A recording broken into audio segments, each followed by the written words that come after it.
Hello guys, আসসালামু আলাইকুম। কচু শাক রান্না করছি। এটা হচ্ছে মিনজিমের দাদু বাড়ি থেকে পাঠাইছে, ধুয়ে পরিষ্কার করে বসিয়ে দিয়েছি। 4-5টা কাঁচামরিচ ফালি করে কচু শাক সিদ্ধ হয়ে গেছে, দিয়ে দিলাম একটু লবণ। তো এখন বেড়ে তেলে দিয়ে নেব। গ্রাম থেকে আনা কচু শাকে প্রচুর ভিটামিন, চোখের অনেক উপকার হয়, আর আমার তো খুবই পছন্দ। তো কচু শাকটা বেড়ে তেলে দিয়ে দেব। ভালোভাবে লবণটা মিশে গেছে।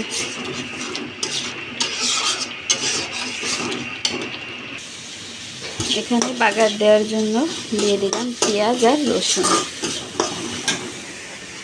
কচু শাকটা আমি নামিয়ে নিয়েছি, এখন বাগার দিয়ে দেবো। পেঁয়াজটা ভাজা ভাজা হয়ে গেছে, এখন দিয়ে দেবো 2টা তেজপাতা, একটা তেজপাতা, একটু কালো জিরা।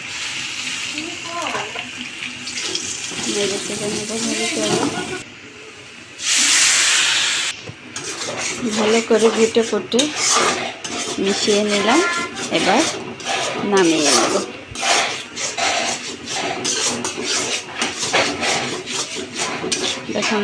দেখুন কেমন আঠালো আঠালো হয়ে গেছে।